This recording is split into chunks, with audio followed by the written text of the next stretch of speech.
This episode is brought to you by Accenture. When your advertising operations fall out of sync, everything else follows. Spotify and Accenture are working together to reinvent the rhythm of ad sales, using automation, analytics, and smarter workflows to simplify campaign delivery and access better data across the business. The result? Less time spent on operations, more time connecting brands with the moments and fandoms that matter most. Learn more at accenture.com/Spotify. Running a small business means I wear lots of hats. When I put on my hiring hat, I can count on LinkedIn Hiring Pro to make it easy. LinkedIn Hiring Pro helps manage my hiring workflow, puts my job post in front of a unique network of professionals, and matches me with the best candidates for my business. I can also share my job with my network. No other job site lets me do that. No wonder most small businesses say they'd use LinkedIn Hiring Pro again. Hire right the first time. Post your job for free on LinkedIn today at linkedin.com/quality. Morning decisions. How about a creamy mocha frappuccino drink? Or sweet vanilla? Smooth caramel maybe? Or a white chocolate mocha? Whichever you choose, delicious coffee awaits. Find Starbucks Frappuccino drinks wherever you buy your groceries.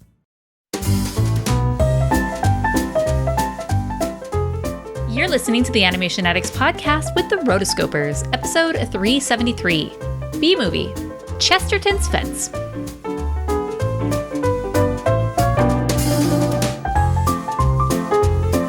Welcome to the Animation Addicts Podcast with the Rotoscopers, the number one place to get your animation fix with animation addicts just like you.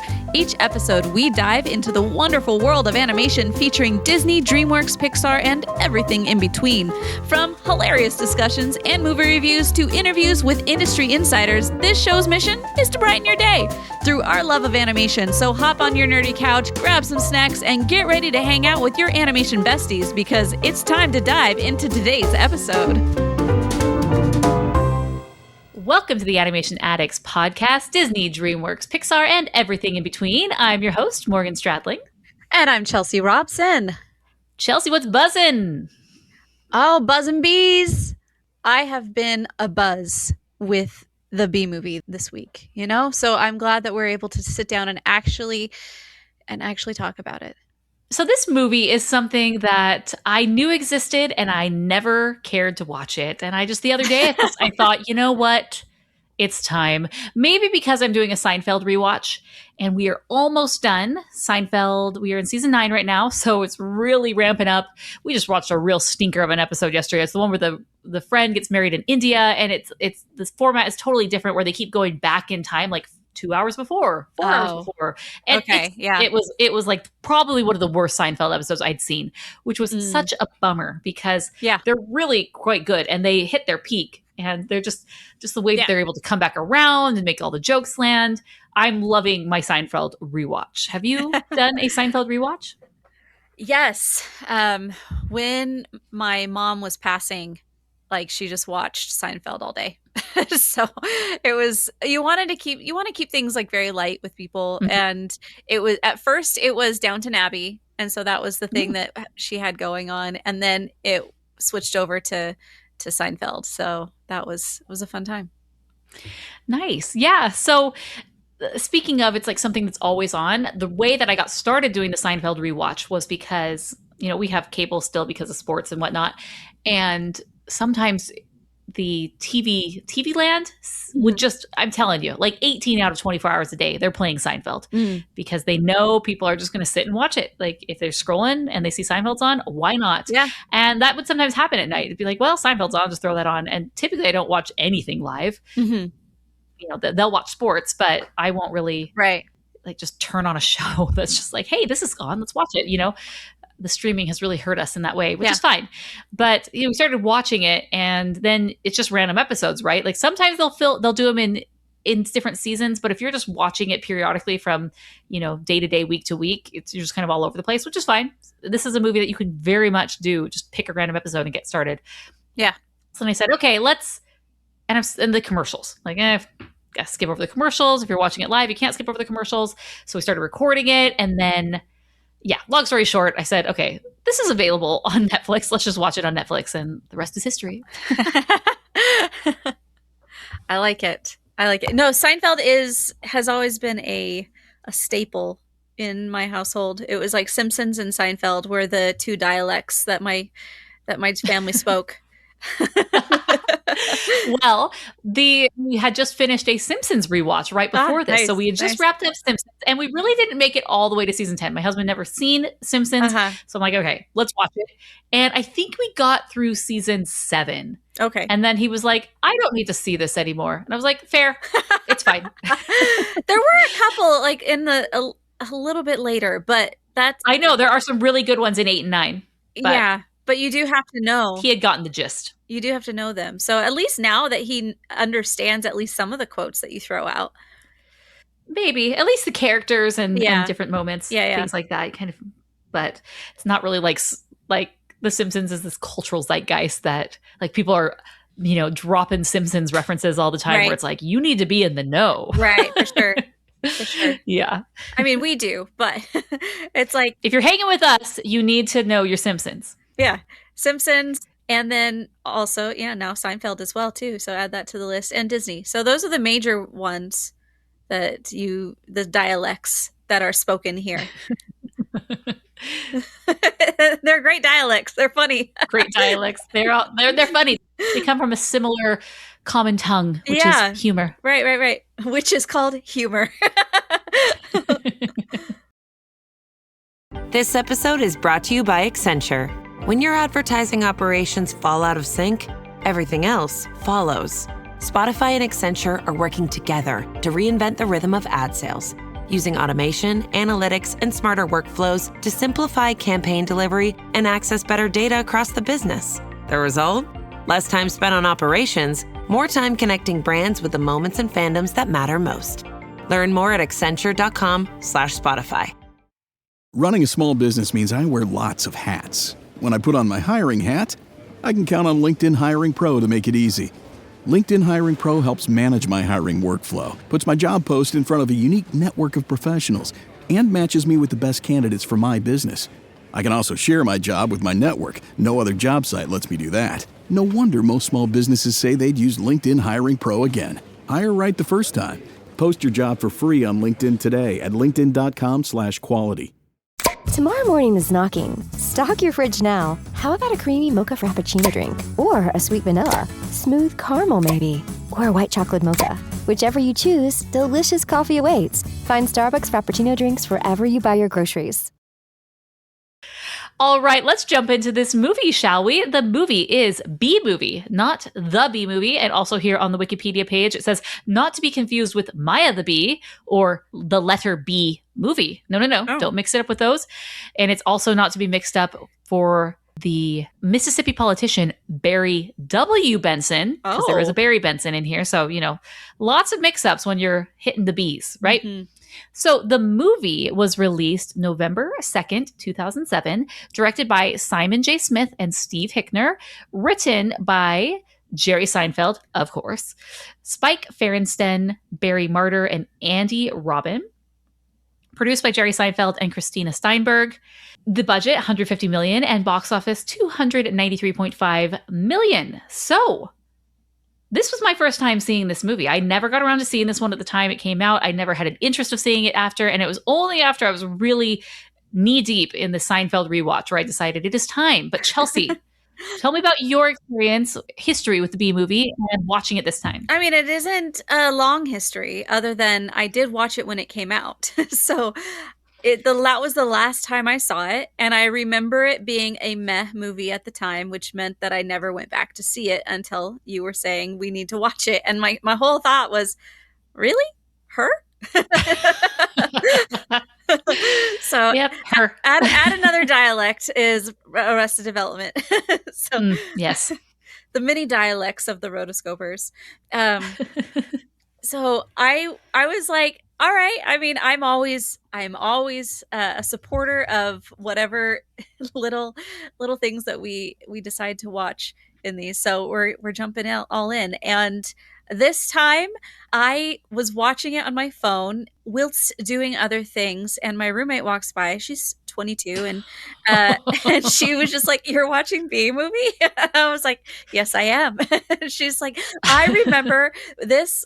For some reason got to be very popular in my band, like in high school, like middle school, like my band, somehow this became a very, like one of those infatuations, like as you call them, the Hyperfixations. yes. She's like, some band kids generally tend to have hyperfixations. I'm like, yes, this is true. And she's like, and this was one of them. And for some reason, we had, like, everybody had seen it. Everybody was talking about it all the time. And there was even one kid who got the entire script of the B movie laser printed on a t-shirt and would wear it unironically to school. I was just like, wow. Yes. Wow, indeed. So What a Chad. that is what was our conversation today. I was like, this is grand. I did not know. Well, yeah. So apparently, this movie had a big resurgence with the meme culture, and it even Seinfeld was approached about it and talking about its legacy. And he says he calls it kind of weird but pretty welcoming. I You mean, can't obviously. predict what the internet will do, but you gotta love it. However, he expressed no interest in making a sequel despite its online popularity. So around 2015. This started like making a resurgence, becoming this big internet meme, and it's just continued nonstop. And so I will include this in the show notes. The timeline matches up. One of the more famous ones is the entire B movie. There was a video uploaded to YouTube that's called The Entire B Movie, but every time they say B, it gets faster. And so as a result, the entire video is only about 7 minutes long. I wish I would have watched that version. I love the internet. I will just say that. Oh my gosh, it was amazing. And I think that's another reason why I wanted to do this movie, is because I've been seeing all the memes, like even to this day, the memes still appear. They still show up. And so it's like, okay, it's time to get it. I should have been with it, but now I really need to be with it and see the B movie. And what I will say is this is just an excuse for Seinfeld to talk and to do one of his bits, one of his sets, all focused around bees. Yeah. Man, the amount of bee puns. Talk about hyperfixation. Yeah, apparently he approached DreamWorks. Steven Spielberg is his friend, and he approached Steven Spielberg and said, I want to do a movie about the bugs. And so then Spielberg took it to DreamWorks with Katzenberg because they'd worked together, right? There's all these connections. Like there's Seinfeld to Spielberg. Spielberg's connected to Katzenberg, right? And so then he said, this is what Seinfeld wants to do. And well, it is SKU. So yes, yeah, that's true. And then they ended up greenlighting it. And it's just so funny because you think DreamWorks would be like, we did a movie about bugs. It was called Ants. And it was kind of to make fun of that other movie about bugs. And it wasn't that successful. Do we really want to go back to that well? Yes, this time instead of ants, it's bees. And we're just going to hit the bee hammer so many times. This bee button, I guess, again, until the movie speeds up to be 7 minutes long.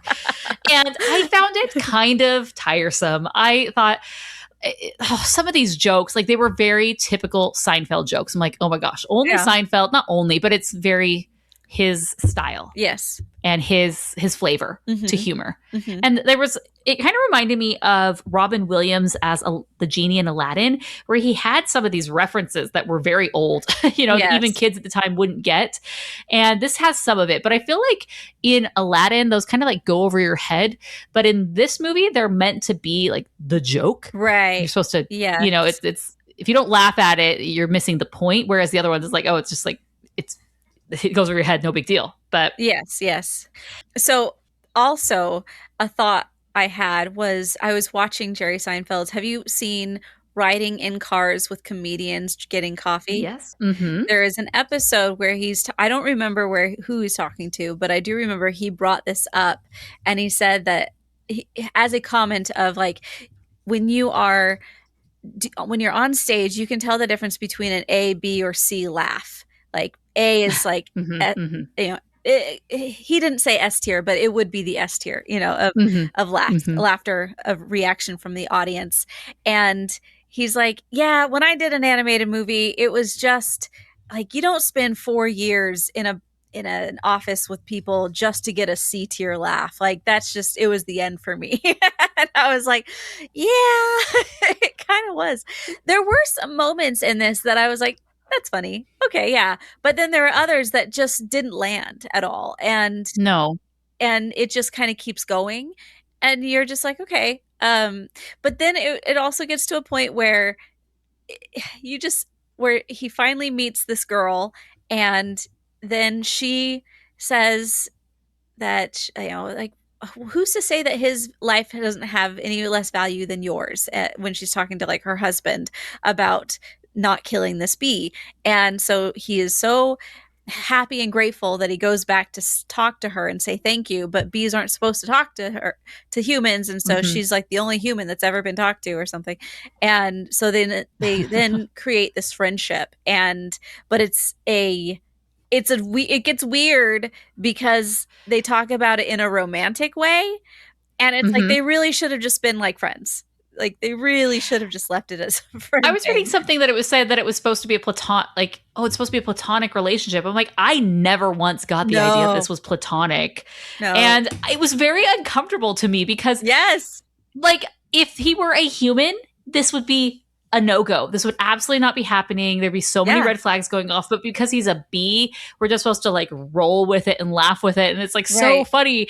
But I just did not appreciate it. And then, was the guy, Patrick Warburton's character, was he her husband or boyfriend? Because he gets kicked out of the picture. Like, there's a kind of a fight that happens, and then he leaves, and they're never back together at the end. So the bee, we should say Barry B. Benson, he just completely destroys this relationship, which, who knows, maybe it should not have wasn't destined to be. They didn't really seem like a good fit anyway, but man, he's the other man. And it was just so uncomfortable. Like, what would children take away from this if they were paying attention? If they were paying attention, but it was just, and that's something that my roommate said. She was just like, it just gets really uncomfortable because it just really insinuates that she is in love with a bee, and a bee is in love with her. Like, it's just weird.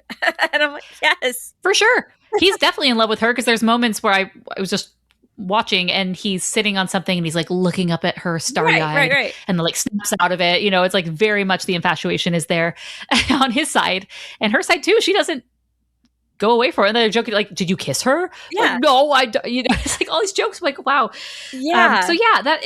That's a problem, because if I'm really uncomfortable watching the movie, it makes it hard for me to enjoy the movie. Yes. Also, and this is a sign of just the age of the movie at that time.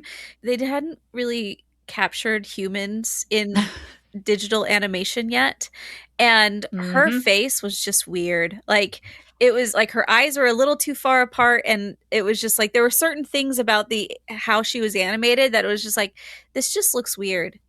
Totally agree. I felt as I was watching this that the humans, first off, they're terrible looking, and it feels like Toy Story 1 level. Yes.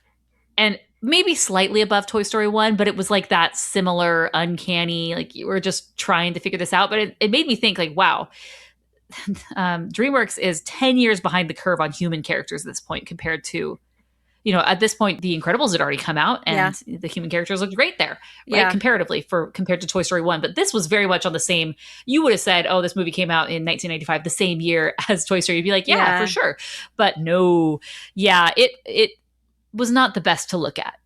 The humans, it was just so much was off. And then another thing with these humans is they bring in these real life characters, like they bring in Sting to do the Sting joke, and then they have like another celebrity, and so they're trying to make this caricatured version of of Sting, but in this style that's just ugly to look at. It's like, what are we doing here? Why are we doing this? Right, exactly. With Toy Story, it works because the humans are not as much of a centerpiece. Like, they're around. Sid's a character. Handy's a character. I don't know. I'd be interested to see the screen time amount compared, like humans compared in Toy Story 1 versus in this, if it's equal. Or if I feel like because the main character, Renee Zellweger's character, who is Vanessa Bloom, get it? That she has that you get a lot more screen time because she's talking. And can we talk about the talking? This is just an excuse for Jerry Seinfeld to talk. Yes. He probably speaks 80% of the lines in this film. It is just him talking and talking and talking. It's just him on a stand-up stage. Yes. Like, he knows how to get the joke. He knows how, this is how he's going to go through it. And when you're doing stand-up, I think that works. But it's like, as a movie, it was just kind of, but also talking. every one of the voice actors was so easy to catch. Like as far as like who they were, and once you hear it, you can't unhear it. It's no longer this bee talking. It is now Matthew Broderick. Like Yes.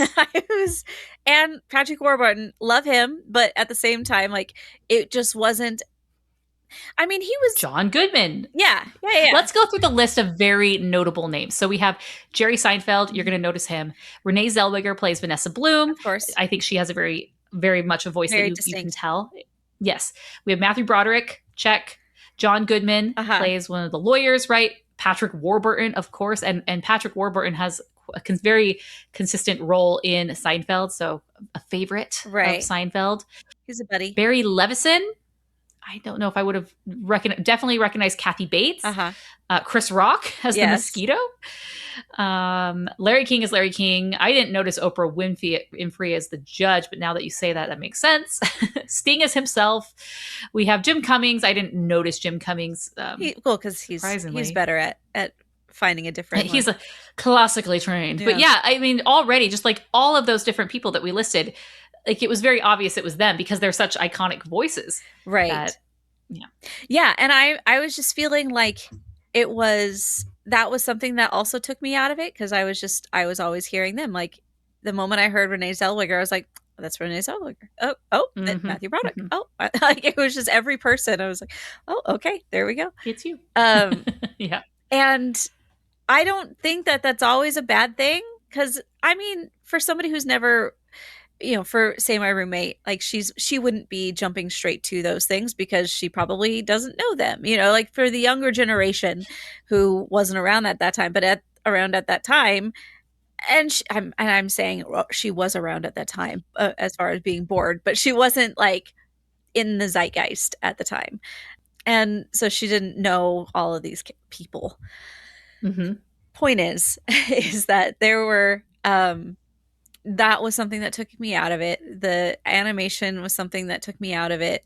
And the whole the love story was pseudo, I don't know, it was uncomfortable. And it was just like, oh. Indeed. But yeah, and then there were some funny little jokes that were like, ah, yeah, that is funny. But it wasn't haha funny. It was just like, ah, yes, I get it. Yeah, no, they were bad jokes. For example, there's one, they says, for example, I lost a cousin to Italian Vogue. It's like... That was funny. I did laugh that one. I laughed too, but the joke is, here's the joke is, I'm just inserting a funny reference. Do you get the reference? No. Like you could have said, I lost my cousin to a book. But it's like, because I'm referencing something that exists. That's funny. Like, you know what I mean? It didn't take a lot to get the joke. I thought that was funny because it was also funny that he knew exactly what the pages were. Like, well, but also it was his first time out of the Hive, so that didn't make sense. Okay, that was the huge problem I had with this movie is he claims he's never left the Hive, and then suddenly once he's out of the Hive, it's as if he's lived amongst the humans for his entire life because he has all these jokes and he's doing all these references. Like, how would you know Italian Vogue? What are you talking about? Yeah. Like, that really bothered me. There were so many moments like that where I'm like, it's just not consistent. Yeah. Yeah, there's a lot of things. This episode is brought to you by Accenture. When your advertising operations fall out of sync, everything else follows.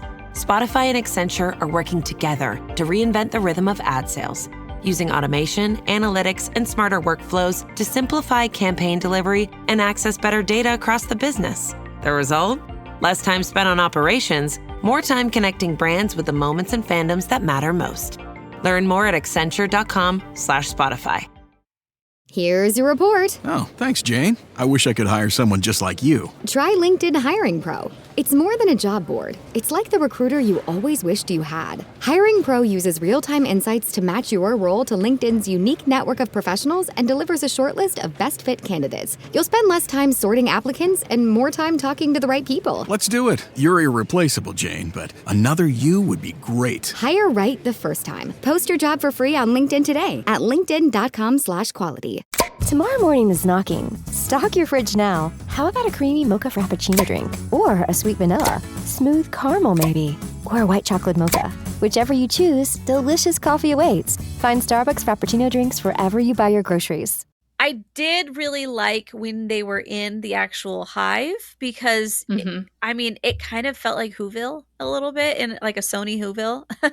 It was just very bubbly and a lot of bright colors, and I liked it. And I have, ever since we talked about the dating episode, like there was an episode that I did of like 100 different ways that you could go on a date that was kind of Disney inspired, and one of them had something to do with bees, and that's when you brought up the Flow Hive.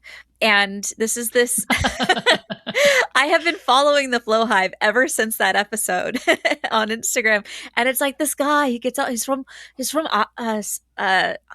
maybe he's from South Africa, but he could also be from down under, and he's just we gotta love the bees. And as we're talking about this, we're gonna go. It's just like, it's very soothing. I really like his voice, but also it makes me feel like, why doesn't everybody have one of these things? It's so much easier than going the other way. Anyway, that, and also it reminded me of. Oh, we didn't bring up my trip to the sea. Like on the last Rotocast, we talked about going to the seafood bar, or the seafood buffet. And oh yes, but a side note there is that the guy who owns it, he was showing us around, and he was like, "Oh, and if you like bees, I have a whole hive over here in the restaurant, and you can actually watch the bees go about." And it's like it's just like a swinging door almost, that it's like built in, and the bees go in and out from the outside, but the hive itself is inside the place, and you can go and you can look at them, and you're like, oh, look at the bees going, and there are the eggs, and that's so cool. And like he's just into bees too. So I was like, that's cool. But like that, so I like, the bees do interest me, is what all of that is trying to say. It's like, oh, that's a cool thing to like be inside the hive and have all these thoughts. And but it was kind of weird that the whole premise made me think of like, okay, Jerry, what kind of movie would you like to make? Would you like a buddy film? Would you like a coming of age film? It's like, pick your trope that you want to do, like build your movie around. And this was I don't want to settle down just yet. I need to spread my wings, literally in this case. And I need to see what's out there. So, yeah. See, I thought this was I want adventure in the great wide somewhere. I want more.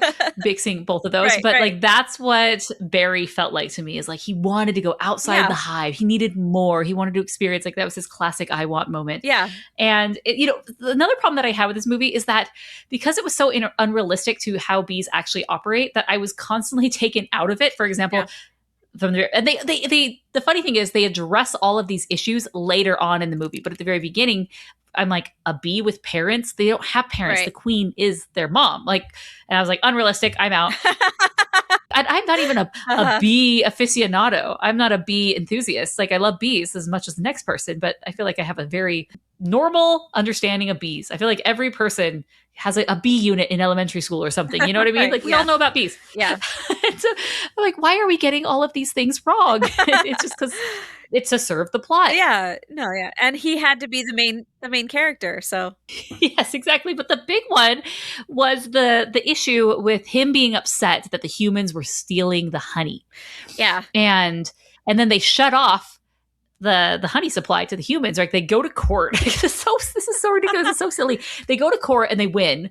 And they just yada over the fact that somehow they're able to get jurisdiction and all of the things to get to court, and like, they're their own lawyers. It's hilarious in a very like, what are we doing sort of way. Yeah. And then he wins, and it's like, guess what? Humans don't have access to our honey anymore. So, and I'm just sitting here, I'm thinking, okay, you're going to have an overabundance of honey. What are you going to do with that? And also, the purpose of a honeybee is not to make honey. That is a byproduct. The purpose of the honeybee is to pollinate the flowers. Like, this is literally what was going through my mind.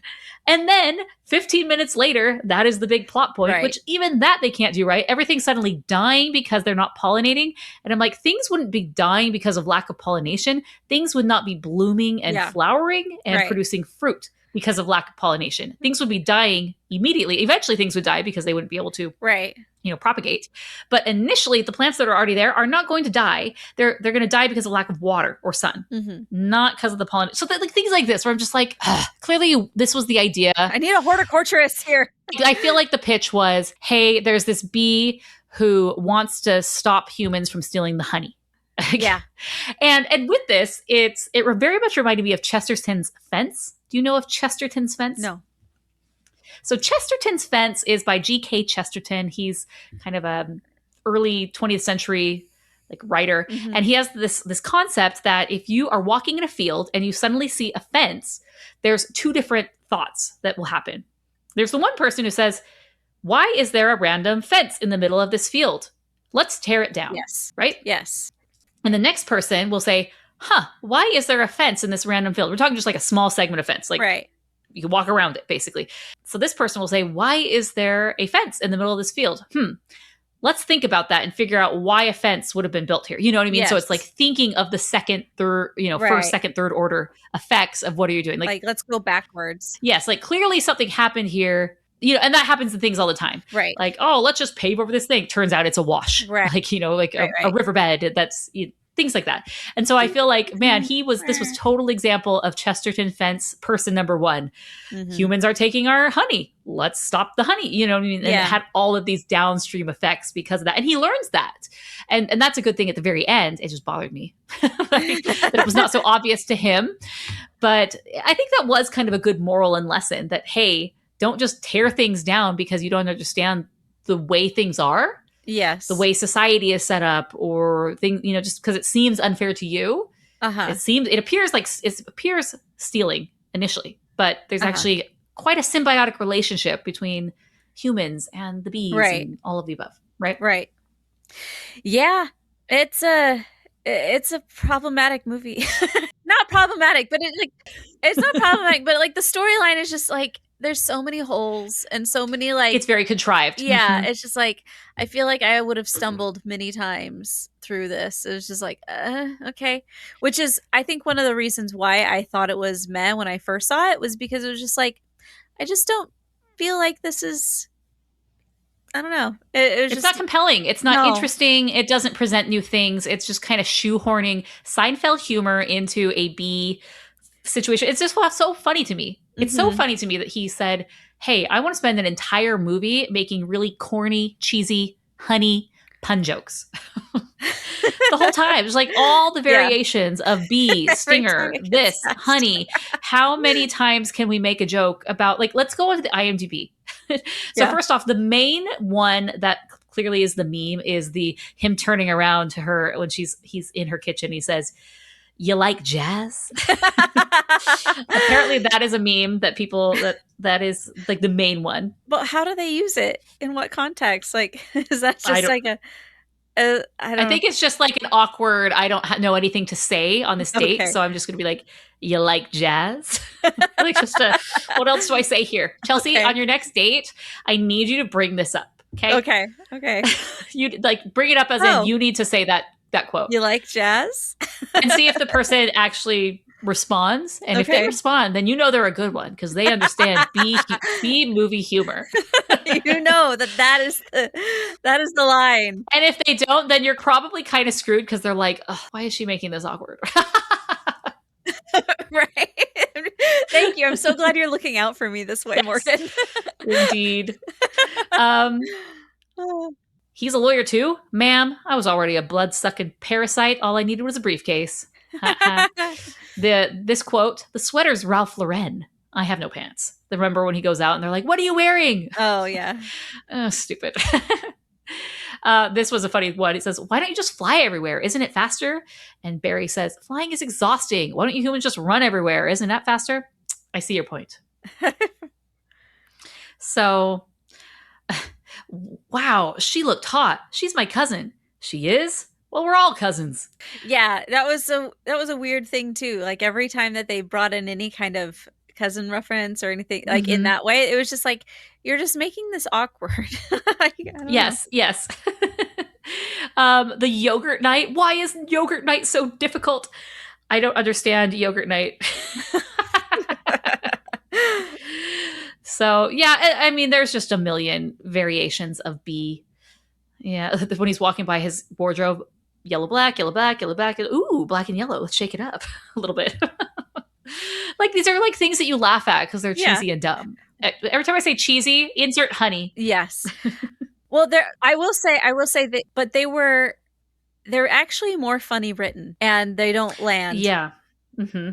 When they're actually in the movie. Like there is one moment where this is toward the very beginning where he's like, I don't know, don't you think that sometimes it works too well? He's like, I don't know what you're talking about. He's like, well, I mean, I'll get back to you, but it like zooms out and it shows, even though they're in the center of the highway of whatever everybody's just going around him without any issues, and they're not even thinking or looking twice because they know that no one's going to hit them. But it was just like, it registered as, I see what you're trying to say, but it wasn't funny, you know? Yes. Yes. Yeah, exactly. There were a lot of moments like that where it's like, okay, that's a B, not even a B level joke. Okay. It was a D level joke. These were like C and D jokes, you know? Yeah. Which is what he says. Yeah. Well, it's so funny because in the Wikipedia, it talks about how they kind of had these brainstorming sessions to prepare. And they're like, they used the teleconferencing system HP Halo. It was installed in Seinfeld's office in New York, which allowed him to work on the film and interact between the coasts. It's like so funny. Zoom meeting. Because this is 2003. And it's Right. like, okay, so a Zoom meeting, basically. Wow, fancy. You had teleconferencing. And now I'm sure that's just that's par for the course. Everybody has. I'm sure many movie pitches and script development are being done on Zoom because people just, hey, I'm out of town. Yeah, but especially after COVID, everything went to Zoom. So everybody had, and actually I remember talking to Jason Marsden when we were doing that. Just throwing out a Jason Marsden reference, huh? I am, yes. But we were at, when he came to do the Goofy movie in live action remake, and my friend was doing it, and he brought me on as like one of the extras in the background. Anyway, like we were talking like as a group around, and he had mentioned that it was most of his auditions now were just sending. He actually lives in Nashville too now. But he said that most of his stuff was sent in by like video conferencing or video like audition. And he's like, I've gotten more work since COVID than before, because before everybody expected you to be in office and they expected you to be there. But after COVID, everyone went digital. And so after that, it was like they would rather do digital anyway, like casting directors, because it just saved time. Yeah. Interesting. Good old Jason Marsden. Unfortunately, he was not in this movie, but yeah. The one moment, I think this is one of the more iconic scenes, is when he's on the tennis ball and he's being hit back and forth. I was like, talk about your squash and stretch. Yes, that's the thought I had too. Yes. I was like, wow, the animators really had a fun time with this one. We need to talk with Steve Hickner. One thing that happened, this is totally unrelated, but she has like this guacamole that he gets in, and this is the very beginning when he kind of ends up in her house, and then they're eating it, and then she puts it back in the fridge, and she put the guac back in the fridge without covering it. And I'm like, rookie move, girl. That thing's going to be brown in 10 minutes time. I know. That's funny. Rookie move. Obviously, whoever was animating this was just like, I don't want to take the extra time to. Oh, heck no. We don't. I mean, you would say they don't have the budget for it, but it was $150 million budget. There was time, but at that time, yeah. They apparently were spending all their time on, I don't know, the honey to make it look good, not the human faces. No, that's not what they were spending on. This episode is brought to you by Accenture. When your advertising operations fall out of sync, everything else follows. Spotify and Accenture are working together to reinvent the rhythm of ad sales, using automation, analytics, and smarter workflows to simplify campaign delivery and access better data across the business. The result? Less time spent on operations, more time connecting brands with the moments and fandoms that matter most. Learn more at accenture.com/Spotify. Here's your report. Oh, thanks, Jane. I wish I could hire someone just like you. Try LinkedIn Hiring Pro. It's more than a job board. It's like the recruiter you always wished you had. Hiring Pro uses real-time insights to match your role to LinkedIn's unique network of professionals and delivers a short list of best fit candidates. You'll spend less time sorting applicants and more time talking to the right people. Let's do it. You're irreplaceable, Jane, but another you would be great. Hire right the first time. Post your job for free on LinkedIn today at linkedin.com/quality. I honestly forgot this was a DreamWorks film. Like when I pushed play, then the DreamWorks logo, I was like, oh yeah, yes. Yeah, this was DreamWorks. Mm-hmm. That it was. Okay, if we were to remake this movie, what would you do? Well, I'd get all of the, but by fixing all of the bee things that are not accurate to bees, like having female bees and having all those things. Right. Bees can still drive around their cars, whatever. That's different. If you fix all of those, it kind of ruins the plot, right? Right. Does it? Well, if we're keeping the plot of the fence analogy that you said of like him not realizing yes, I think parts of his actions. Yeah. Would you have it be? I think I would cut the lawyer stuff. Mm-hmm. I think I would have the way that the bees take over the honey production and distribution and marketing and selling. I would cut the lawyer stuff because the lawyer stuff was so stupid. I feel like maybe the bees would just he should lead an uprising somehow of the bees stinging the beekeepers or whatever, or just somehow creating some sort of defense mechanism to prevent the honey from being harvested without them being killed. Yeah. I don't know. I think something like that. And it's unrealistic because it's a movie about talking bees. Sure. Right. Figure out some way that they're able to seize the control. You don't ever see. Yeah. Seize the means of production. Workers of the world unite. So we're turning this into a socialist movie. No, it's an anti-socialist movie at this point because you're showing like exactly what would happen. Everything would go to. Well, I know. Yes, exactly. So the bees become socialist, and then and then realize that this is the Chesterton's fence of it all, and yada yada yada, which is a Seinfeld reference. That they should not have done that. I would cut the lawyer scenes. I think I would cut the platonic, not so platonic relationship with her, and just not do any of that at all. Like, don't have it break up the marriage. Don't have him like have googly eyes for her. Yeah. I don't like it. It's weird. Yeah, This is like from Twilight where Mike says, "You and Cullen, huh? I don't like it. I don't like it." Same with the bee and Vanessa. I don't like it. I don't like it at all. I think it might have been better. And especially having it, the fact that she's an adult and knows what is going, like she would be able to explain things to him. But if they had changed Vanessa to be a child and being just his friend, and like, I made a new friend, and just now they're buddies. And then the child now goes in to the store with him, and they are talking, and so the child has no idea about these things and is like, oh, okay. So at that point, you would be able to I wouldn't be taken out of it by the fact that this person would know better. Like a child could absolutely not know better and would definitely go along with it in that case because it's my new friend. And so now you have a best buddy, and then you could have like maybe all of the kids say that they're not going to eat honey anymore or something, like have some kind of both sides of like the kids and the bees kind of like join forces in some way. I mean, that reminds me a lot of like a Santa Claus kind of thing, like the Year Without a Santa Claus, where like all of the kids send Santa Claus is taking a vacation or a year off, and so they're all the kids send him like get well soon Santa kind of cards. But it's like it's a way that like people, like she maybe gets on.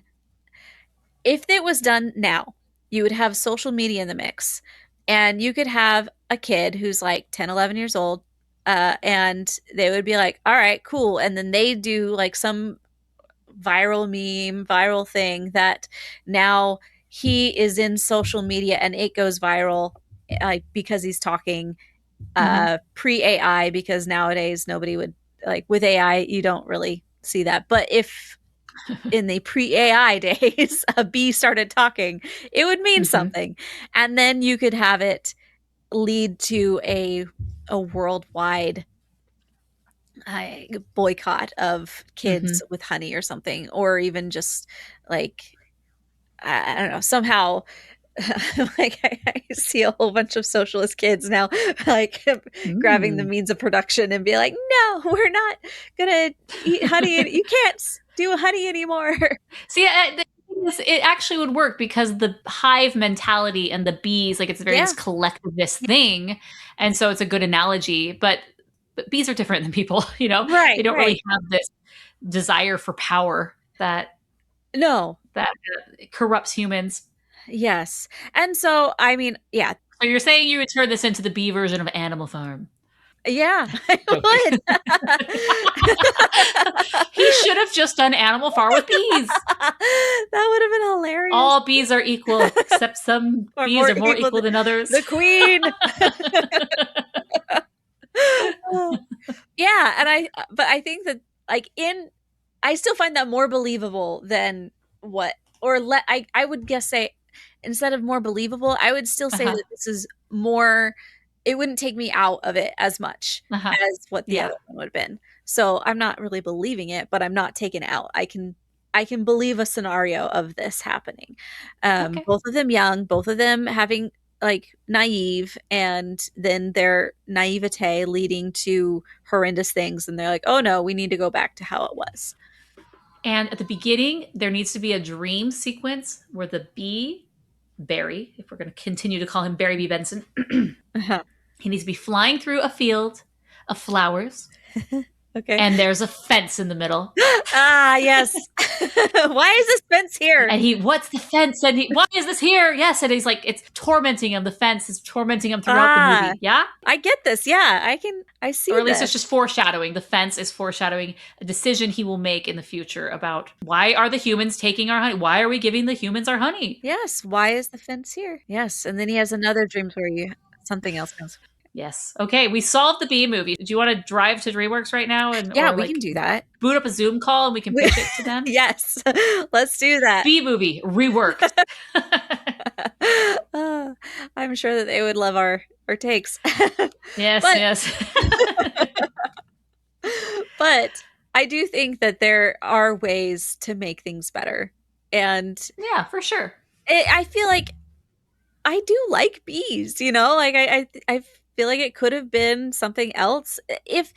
And did you have to have him do the whole thing? I don't know. And it could have been like, okay, so he doesn't have parents. Like, well, that was the other thing, is the main trial that he had was that he was basically a college student that, like, failure to launch, didn't want to pick a job, and was just like sitting at home in his honey pool. And so his parents like, come on, let's get you to work, let's go out. And he's like, I don't want to pick something for the rest of my life. So it's like, he's definitely pulling that card, but I understand why he's doing, like, why they chose to do that, because it's more of a representation of society than it is of actual bees.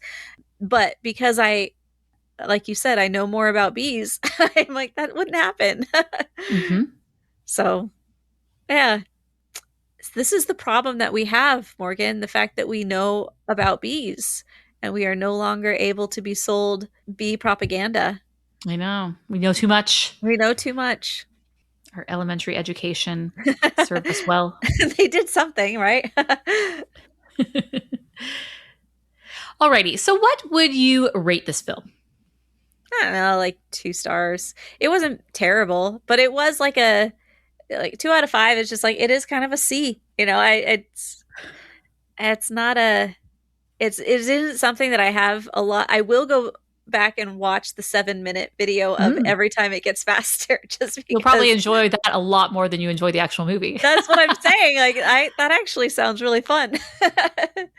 But otherwise, I don't see myself saying, hey kids, I want to show you Bee Movie. You know, it's if I were to show my nieces and nephews something, it would be like, come on, come around, children. Let us watch something let me pass down my knowledge of these things, of the greats. Exactly. For example, Your Name is getting re-released in theaters for a 10-year anniversary. And I feel like Your Name is a very good one too. Like, children, gather round, children. Yes. Which I'm sure the children already know about it, but still. Yeah. Well, I saw at the theater close to us, they had there was a big sign that they were putting all of Miyazaki's in this summer. And so like all of them were going through, and I was like, well, that's fun. Yeah, G Kids does that from time to time. They call it Ghibli Fest. We used to be not one of their sponsors, I guess. We would do posts about it, and then in the pre-roll stuff, they'd have our logo. It was fun. Ah, nice. So, good times. All right, so what would I rate it? Man, anywhere between 1.5 to 2 stars. This was a stinker of a movie. A stinger of a movie? No, a stinker of a movie. This just was so contrived. The plot didn't work for me. The B I don't want to say anachronisms, but the like lack of B understanding, which a lot of it does. Some of them do get resolved later on, like, or they call attention to it, and they're like, we know this is wrong, but we think it's a funny joke. Yeah. And, things like that just bothered me throughout. It just felt like an excuse for Jerry Seinfeld to do a giant 1.5-hour set about bees and all the different bee puns, but they weren't, some were very Seinfeld-esque, the Italian Vogue thing. Like that's a thing that he does, is he pulls out a very specific reference to something to drill down to it, to make it even more specific. And it's funny because it is specific. It's like, do you know the thing? That's funny. Right. And he does a lot of that. But then a lot of these were like, you could plug it into ChatGPT and give me 100 puns about bees, and then like take that and like put it in the script somewhere. Just sprinkle them in, like, I was a bee student. But Morgan, they didn't have ChatGPT, so ChatGPT is learning from them. ChatGPT was trained on this movie. ChatGPT. Get it? Again. Stupid stuff. And it's just there's just too many things that pulled me out. The relationship was weird.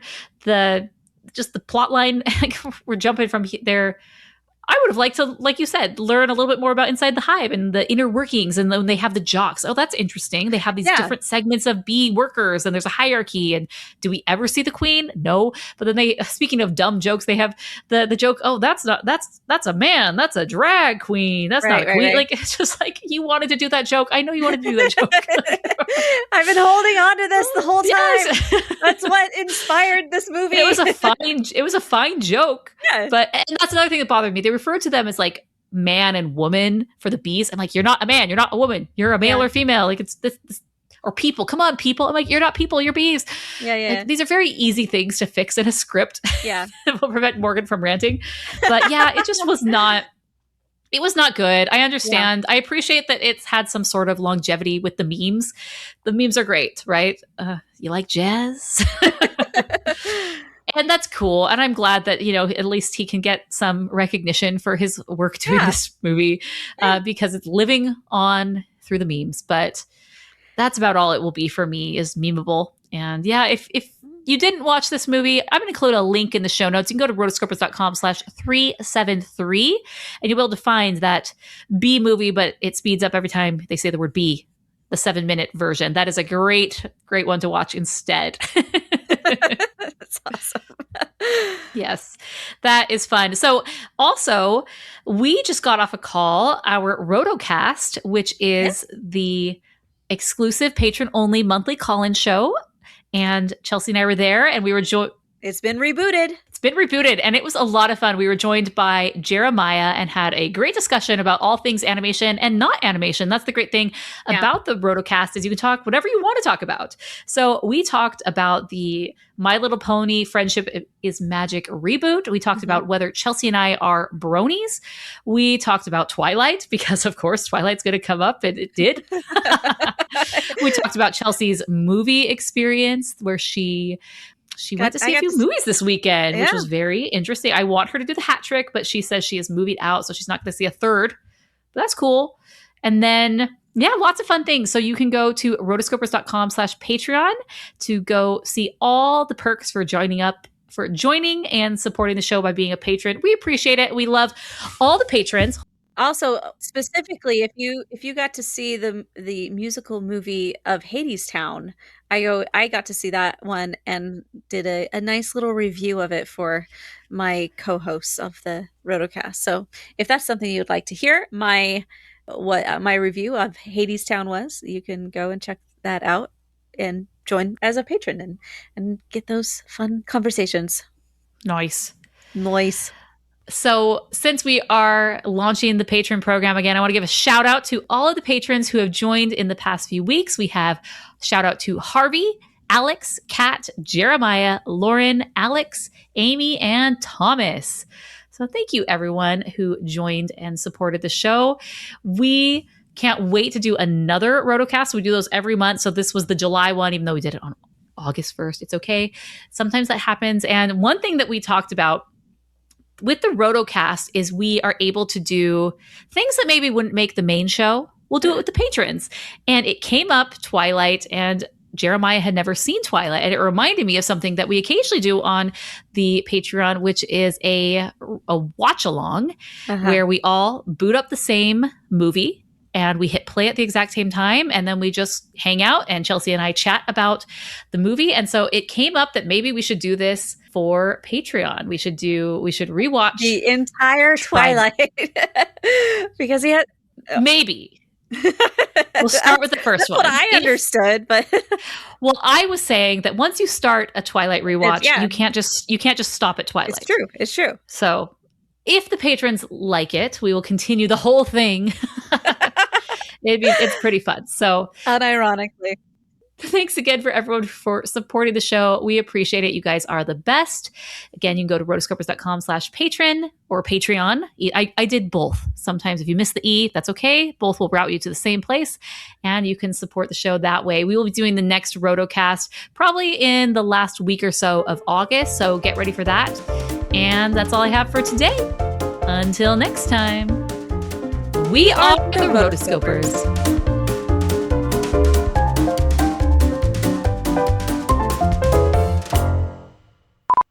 I miss Steve. Where is he at? He's a good days? one. I think he's in Florida. Don't know. Yeah, I think he moved to Florida to teach out there. Oh, cool.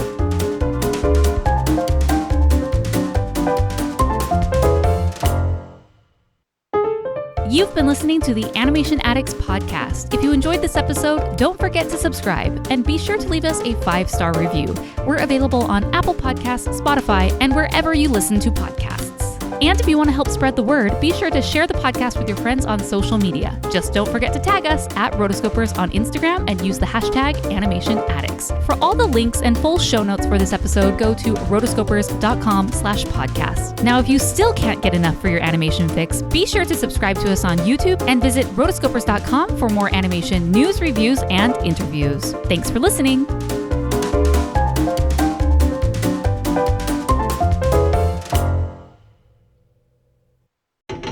A burst pipe, a dead water heater, the AC calling it quits. Who do you call? HomeServe is an easy way to handle unexpected home repairs with plans covering stuff basic homeowners insurance usually won't. Instead of scrambling for a contractor, you make one call to get the repair process started. Join the millions of customers who trust HomeServe right now. Go to homeserve.com/podcast for 50% less your first year. That's homeserve.com/podcast. Savings compared to renewal price void in Florida.